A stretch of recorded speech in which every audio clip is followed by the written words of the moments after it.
할렐루야. 옆에 계신 성도님 인사하시기 바랍니다. 정말 잘 오셨습니다.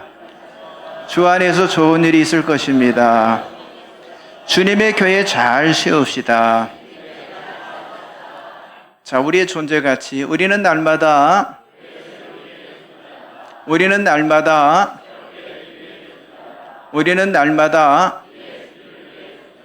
아멘. 자, 오늘은 마태복음 4장 1절에서 11절의 말씀을 가지고 승리하는 신앙을 물려주라 라는 제목으로 은혜를 나누기를 원합니다. 자, 오늘날 인간은요, 사회적인 존재라는 말을 모든 사람들이 다 인정을 하고 살아갑니다. 자, 우리들이 태어나면서부터 부모와 관계를 시작해서 가정과 학교, 또 직장, 사회에서 관계를 맺으며 일평생을 살아가기 때문에 사회적인 존재가 되는 것이죠.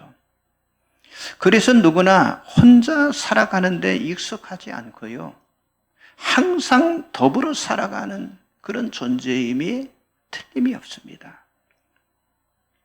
자, 그런데 우리가 어떤 관계 속에서 어떤 믿음을 가지고 살아가느냐에 따라서 자녀와 후손들에게 축복과 저주의 삶이 결정이 된다고 하는 사실이죠.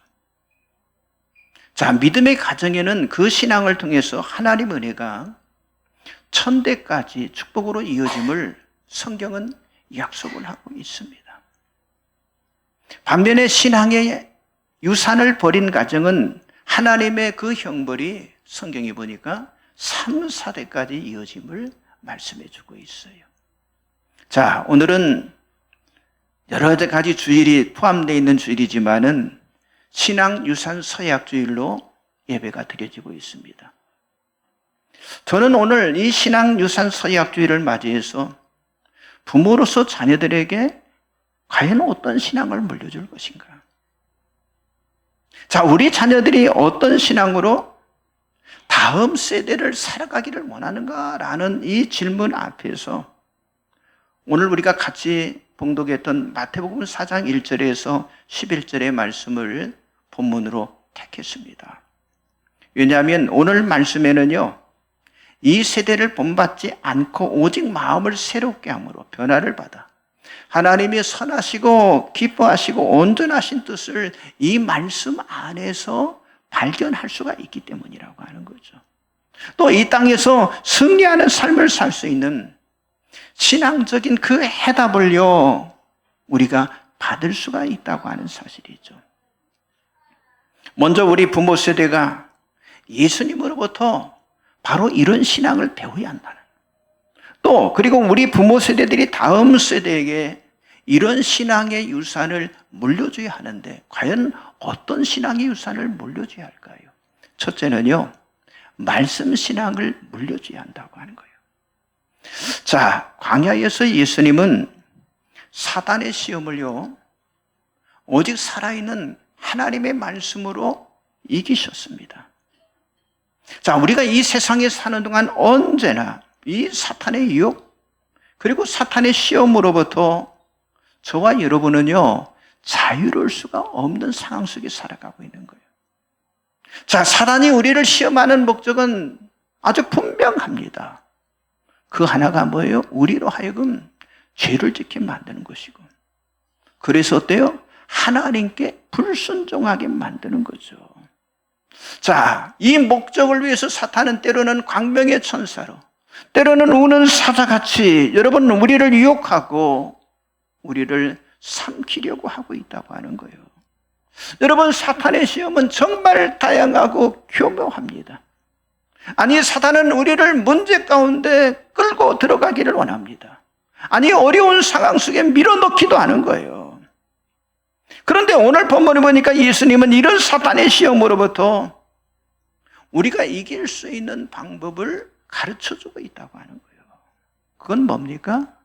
문제를 보는 것이 아니라 우리가 지켜야 할 것, 지켜야 할 것에 집중하는 거예요. 이것이 예수님께서 유대 광야에서 사단과 싸워서 이기신 방법이라고 하는 거예요. 여러분, 하나님의 말씀과 타협할 수 있는 것은요, 세상에 있어요 아무것도 없습니다. 왜요? 하나님의 말씀은 진리이기 때문이라고 하는 거예요. 그리고 우리 성도들이 신앙생활에 있어서 가장 우리의 신앙의 기초가 되는 게 뭐예요? 하나님의 살아있는 말씀입니다. 여러분, 어떤 경우에도 우리 성도들은 말씀에 근거를 해야 하고, 그리고 말씀에 순종을 해야 한다고 하는 사실이죠. 왜냐? 말씀에 생명이 있고요. 이 말씀에는요, 우리 인생에서 우리가 해답을 찾을 수 있는 길을 우리들에게 가르쳐주고 있다고 하는 사실이죠. 자, 유대 광야에서 예수님을 시험하는 사탄의 이 첫 번째 요구가 뭡니까? 돌을 떡으로 만들려고 하는 거였어요. 여러분, 주보 가운데 열어보시면 말씀들이 쭉 나와 있죠. 마태복음 4장 3절을 같이 보겠습니다. 시험하는 자가 예수께 나와서 이르되 내가 만일 하나님의 아들이거든 명하여 이 돌들로 떡덩이가 되게 하라. 자, 돌을 떡으로 만들려고 하는 것이 뭐 대단한 시험이냐라고 생각할 수 있는 그런 분도 있을 거예요. 하지만 여러분, 우리가 조금만 예수님이 처한 상황을 고려한다면 이 사탄의 시험이 얼마나 정교하고 날카로운 유혹의 시험인지를 우리가 알 수가 있다고 하는 사실이죠. 여러분, 광야에서 예수님이 처해 있는 상황을 성경은 이렇게 말해주고 있는데, 마태복음 4장 2절에는요 예수님은 금식하신 후에 줄이셨다 이렇게 말씀하고 있고, 누가복음 4장 2절에서는 40일 동안 아무것도 잡수시지 아니하시니 날수가 다음에 줄이셨다라고 성경을 말씀하고 있어요. 자, 유대 광야에서 예수님은 40일 동안 아무것도 먹지 않았어요. 여러분, 광야입니다. 유대 광야라고 하는 특별한 그 환경에서 40일 금식한다고 하는 건요, 인간으로서는요 어떤 한계 상황에 처해 있다라고 그렇게 생각을 하면 되는 거예요. 그러니까 목숨이 정말 위태한 징에 처해 있는 아주 긴박한 상황 가운데 예수님이 있는 거예요. 자, 이 순간에 예수님에게 절대적으로 필요했던 것이 뭐예요? 그렇죠. 40일 동안 금식하셨기 때문에 배고픔의 문제를 해결하는 것이었을 거예요. 응? 여러분, 그 상황 속에서 배고픔이라고 하는 건 예수님에게 있어서는 가장 약하고 연약한 그런 부분이었습니다. 그런데 사탄이 이 약한 부분을 놓치지 않고 어때요? 예수님을 유혹하는 거예요. 자, 사탄이 예수님을 유혹하는 이 시험의 본질, 이 시험의 핵심은요, 너에게 가장 시급한 육체적인 문제를 해결하고 하는 이 시험이었어요. 여러분, 영적인 문제보다, 아니 신앙적인 문제보다 지금 너에게 더 중요한 것은 육체적인 문제를 해결하는 것이 중요하다라고 그렇게 지금 말하는 거예요. 굉장히 합리적이잖아요. 응? 맞는 말 같잖아요. 그런데 우리는 이 예수님의 그 주신 해답에서 그 이유를 발견할 수가 있는데, 자, 마태복음 4장 4절을 같이 한번 보겠습니다. 시작. 예수께서 대답하여 이르시되 기록되었으되 사람이 떡으로만 살 것이 아니요 하나님이 입으로부터 나오는 모든 말씀으로 살 것이라 하였느니라 하시니. 그렇죠. 사단이 가져다 준 생각은 사단이 가져다 주는 그 예수님을 유혹하는 말은요, 하나님의 뜻과 정반대되는 것이었어요. 여러분, 예수님은 육체적인 필요다. 여기 뭐라고 그래요? 말씀이 더 중요하다라고 선언을 하셨습니다. 그렇다고 예수님께서 육체적인 필요가 전혀 필요 없다라고 무시하는 것은 아닙니다. 하지만 하나님의 말씀의 이 중요성은요, 육체적인 필요보다 어때요? 우선한다고 하는 거예요. 그런데 이 우선순위가 바뀌게 되면요, 우리는 절대로 승리하는 신앙인의 삶을 살아갈 수가 없다고 하는 거예요. 여러분, 우리가 이 땅에 살면서 어떠한 상황에 처하든지 말씀을 최우선순위 두라고 하는 바로 예수님의 가르치심이었습니다. 여러분, 이것은 우리에게 반드시 요구되는 신앙인 동시에 우리의 자녀들에게 반드시 계승해야 할 그런 신앙이라고 하는 거예요. 그 이유가 무엇인지 아십니까? 여러분, 우리가 문제만 바라보면요, 그 문제에 우리가 매몰되잖아요. 문제만 바라보면 문제가 더 커지게 되는 겁니다. 여러분, 문제로부터 벗어날 수 있는 길을 볼 수도 또 발견할 수도 없게 되는 거예요. 결국 그 문제가 사람을 삼켜버리고 맙니다.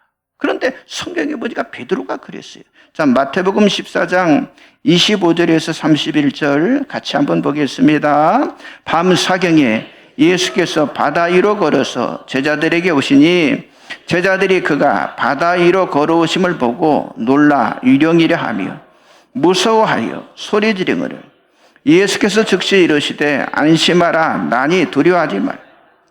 베드로가 대답하이로되 주여 만일 주님이시거든 나를 명하사 물 위로 오라 하소서 하니 오라 하시니 베드로가 배에서 내려 물 위로 걸어서 예수께로 가되 바람을 보고 무서워 빠져가는지라 소리질러 이르되 주여 나를 구원하소서 하니 예수께서 즉시 손을 내밀어 그를 붙잡으시며 이르시되 믿음이 작은 자여 왜 의심하였느냐 하시고 아멘. 그렇습니다. 우리들의 육체적인 필요에 집착하면요, 신앙적인 판단, 영적인 판단이 흐려졌어요. 여기 베드로처럼요 물에 빠질 수밖에 없게 되는 거예요. 중요한 것이 무엇이고 그리고 가치가 있는 것이 무엇인지 올바른 판단력을 우리가 할 수가 없다고 하는 거예요. 하지만 여러분, 말씀 안에서 우리의 눈이 떠지면요, 아니 우리의 눈을 돌리면 문제를 해결할 수 있는 길이 보여지게 된다고 하는 거예요. 이것이 바로 예수님께서 우리들에게 가르쳐 주신 바로 신앙의 지침입니다. 먼저 하나님의 말씀에 최고의 가치를 두는 여러분들이 되시기를 주님의 이름으로 축복합니다. 그것만이 문제 앞에서 그 문제를 극복하고, 아니 광야 같은 이 세상에서 사단의 시험과 사단의 유혹을 이기며 승리하는 삶을 살아갈 수 있는 길이라고 하는 사실이죠. 자, 예수님께서는 이 사단의 시험을 물리치며 우리에게 가르쳐 주신 승리의 비결을 주셨어요. 뭘로 물리치라는 거예요? 말씀으로. 저는 우리 부모 세대가 이 신앙의 진리를 배우고 정말 다음 세대인 우리 자녀들에게, 우리 후손들에게 이 말씀의 신앙을 양육하며 그리고 계승하며 그리고 전달하는 그런 사명을 감당하시기를 주님의 이름으로 축복합니다. 옆 사람 좀 인사하세요. 말씀 신앙을 물려줍시다. 그렇습니다. 두 번째는요, 믿음의 신앙을 물려줘야 합니다. 자, 오늘 이 자리에 오신 모든 분들, 여러분들은 하나님께 대한 믿음이 있기 때문에 이 자리에 나오셨을 거예요. 하나님을 향한 믿음이 없다면 여러분들은 이 자리에 앉지도 않았을 겁니다. 그러나 문제는요, 우리의 믿음이 어느 정도 수준의 믿음이자고 하는 거예요. 그렇습니다. 사단이 우리의 믿음을 시험할 때 가장 즐겨 쓰는 방법 중에 하나가 뭐겠어요? 의심하는 거, 의심하는 거. 여러분, 부부 관계를 깨는 가장 손쉬운 방법이 있어요. 그게 뭐예요? 서로 간에 의심하게 만드는 거예요. 의심해 보세요. 가정 안에 갈등이 생깁니다. 결국 그 의심으로 인해서 가정이 무너지고 가정이 파괴가 되어져요.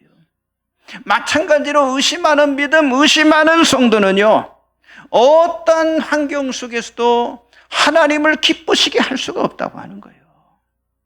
여러분, 믿음이 없는 신앙은요, 하나님을 시험하고 바로 의심하게 만들기 때문이라고 하는 사실이죠. 자, 유대 광야에서 사단은요, 예수님을 두 번째로 시험하기 위해서 어디로? 예루살렘 성으로 갔어요. 그리고 성전 가장 높은 곳으로 예수님을 데려가서 거기서 시험을 하는데, 자, 마태복음 4장 6절 나와 있죠. 같이 봅니다. 이르되 내가 만일 하나님의 아들이어든 뛰어내리라. 기록되었을 때 그가 너를 위하여 그의 사자들을 명하시리니 그들이 손으로 너를 받들어 발이 돌에 부딪히지 않게 하리로다 하였느니라. 아멘. 네가 만일 하나님의 아들이어든, 이게 무슨 말이에요? 당신이 정말 하나님의 아들이라면, 당신이 정말 하나님의 아들이 맞다면 한번 뛰어내려봐. 하나님을 한번 시험해보라고 하는 거예요. 그런데 예수님께서 요단강에서 세례를 받을 때의 하나님은요, 하늘로부터 소리를 내시며 이는 내 사랑하는 아들이요 내 기뻐하는 자라라고 하나님의 아들이라고 하는 것을 하나님께서 확인을 시켜주셨어요. 이미 하나님께서 이렇게 확인을 해주셨는데 여러분, 사단 앞에 그걸 또 증명할 필요가 있겠습니까? 아니잖아요. 자, 그렇다면, 자, 여러분들은 하나님께서 여러분들을 만나주신 그런 증거들이 있냐고 하는 거예요. 아니, 그런 증거들을 가지고 있음에도 불구하고 우리 앞에 어려움이 닥쳐오고 고난이 닥쳐왔을 때 때로는 우리는 이런 생각하잖아요. 정말 하나님이 나와 함께 계신다면 나에게 이런 일이 일어날 수 있을까 하는 생각이, 여러분, 불현듯 어때요? 여러분의 머릿속에 그 생각을 치고 들어올 때가 있잖아요. 그렇습니다. 사탄이 하는 일이 바로 그런 일이에요. 자꾸 내 안에 틈을 따서 의심을 불러일으킨다고 하는 거예요. 여러분, 사단은 지금 예수님을 향해서도 하나님에 대해서 좀 의심을 해보라 이렇게 유혹을 하고 있는 거예요. 시험을 하고 있는 거예요. 그러나 이 사탄의 유혹을 간파하신 예수님은요, 이렇게 물리치셨어요. 자, 마태복음 4장 7절 같이 봅니다. 예수께서 이르시되 또 기록되었을 때 주 너희 하나님을 시험하지 말라 하였느니라 하시니. 아멘. 여러분, 이스라엘 백성들 보세요. 출애굽하는 과정, 광야 40년을 거치는 과정 보세요. 홍해가 갈라지는 것을 그들이 경험했잖아요. 아니, 반석을 써서 정말 그 반석에서 샘물이 터져 나오는 것도 체험을 했잖아요. 물을 마셔봤잖아요. 아니, 하늘에서 만나와 메추라기가 내려오는 것을 그들이 먹어봤잖아요. 그런데도 성경은요, 하나님을 거듭거듭 시험하며 이스라엘의 거룩한 신의를 노엽게 했다라고 성경이 말씀하고 있어요. 그리고 그들은요, 지존하신 그 하나님을 시험하고 반항하며 그의 명령을 지키지 않았다라고 말씀하고 있습니다. 성경 보세요. 시편 78편 41절 56절에 나와 있죠. 같이 봅니다. 그들이 돌이켜 하나님을 거듭거듭 시험하며 이스라엘의 거룩하신 일을 노엽게 하였도다. 그러나 그들은 지존하신 하나님을 시험하고 반항하여 그의 명령을 지키지 아니하며. 이랬다는 거예요. 그렇습니다. 우리는 너무나 자주 하나님을 시험하려고 하는, 마치 이스라엘 백성처럼 그런 유혹을 빠지는 때가 많다고 하는 사실이죠. 그런데 그 유혹의 본질에는 뭐가 있다는 거예요? 의심이 있다는 거예요. 그렇기 때문에 하나님께 대한 성도의 믿음은요, 확고해야 한다고 하는 거예요. 여러분, 야고보의 형제인 유다가 이렇게 말했는데, 유다서 1장 20절 나와 있죠. 같이 보겠습니다. 사랑하는 자들아, 너희는 너의 지극히 거룩한 믿음 위에 자신을 세우며 성령으로 기도하며. 여러분, 성령 안에 거룩한 믿음 위에 자신을 세우라고 하는 거예요. 거룩한 믿음 위에 굳게 서가는 저와 여러분의 믿음이 되라고 하는 거예요. 여러분, 오직 믿음 신앙이 이 사탄의 시험을 이기고요, 승리할 수 있는 두 번째 아주 확실한 요소라고 하는 사실을 여러분들이 믿으시기 바랍니다.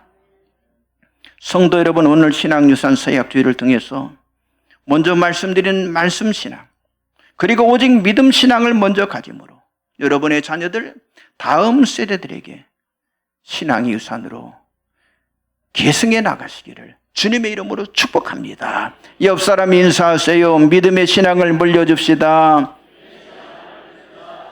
마지막 세 번째는요, 하나님 제일주의 신앙을 물려주어야 합니다.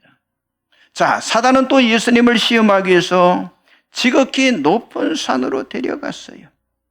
그리고 다음과 같이 아주 가감하고 도전적인 시험을 걸어왔는데요. 자, 마태복음 4장 8절 9절 같이 보겠습니다. 마귀가 또 그를 데리고 지극히 높은 산으로 가서 천한 만국과 그 영광을 보여 이르되 만일 내게 엎드려 경배하면 이 모든 것을 내게 주리라. 아멘. 자, 사단은 예수님에게 아주 무모하고 아주 대단한 거래를 지금 시도를 하고 있는데요. 하나님을 경배하기보다 나에게, 사탄에게 경배, 사탄을 섬기면 세상의 명예, 세상의 권력, 세상의 부를 다 주겠다라고 제안을 하고 있어요. 여러분, 이 시험에서 사단은 자기의 본성을 아주 확연히 드러내고 있잖아요. 자, 시험을 하는 본질적인 목적이 뭐예요? 우리 성도로 하여금, 예수님으로 하여금 하나님을 배신하게 만드는 거예요. 여러분, 사람들이 사단을 섬기며 죄를 짓게 만드는 거, 이게 사단이 하는 일이잖아요. 그리고 뭡니까? 세상 것으로 계속해서 유혹을 하는 거예요. 그런데 그럼에도 불구하고 이 땅에 살아가는 사람들이 이런 유혹에, 아니 우리 그리스도인들이 이런 유혹에 너무 쉽게 넘어지고 있다고 하는 사실입니다. 물질적인 풍요, 명예, 권력의 유혹 앞에서 아주 무력한 모습을 보이는 사람들이 너무 많다고 하는 사실이죠. 그래서 예수님은 이 모든 것들보다 더 소중한 가치를 가르쳐 주셨는데, 자, 마태복음 4장 10절 말씀 같이 보겠습니다. 이에 예수께서 말씀하시되 사단아 물러가라. 기록되었을 때 주 너희 하나님께 경배하고 다만 그를 섬기라 하였느니라. 아멘. 사람이 섬기고 사람이 경배할 분은 누구라고 하는 거예요? 하나님. 오직 하나님 한 분이시라고 하는 거예요. 여러분, 물질적인 풍요, 명예, 권력보다 더 가치가 있고, 아니 그런 것보다 비교조차 할 수 없는 것이 하나님을 향한 신앙이라고 하는 사실이죠. 그런데 이 신앙을 놓치면요, 모든 걸 다 잃어버리게 되는 거예요. 성경 마태복음에 그랬잖아요. 사람이 만일 온 천하를 얻고도 제 목숨을 잃으면 무엇이 유익하겠으며 사람이 무엇을 주고 제 목숨과 바꿀 수 있겠냐라고 성경 말씀하고 있어요. 여러분, 우리가 이 땅에 살아가면 우리는요, 이 시험이라고 하는 걸 피해갈 수는 없어요. 언제든지 우리는 사탄의 그 시험에 직면할 수밖에 없습니다. 근데 피할 수 없다면 우리가 싸워야 하고요.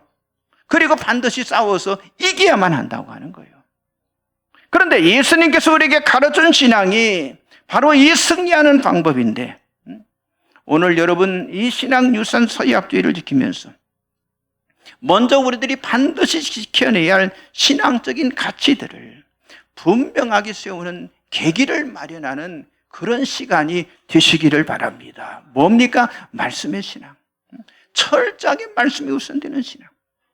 그리고 믿음의 신앙이에요. 그리고 하나님 제일주의, 하나님을 경배하는 신앙으로 살아가는 그런 본을 보이는 여러분이 되시길 바랍니다.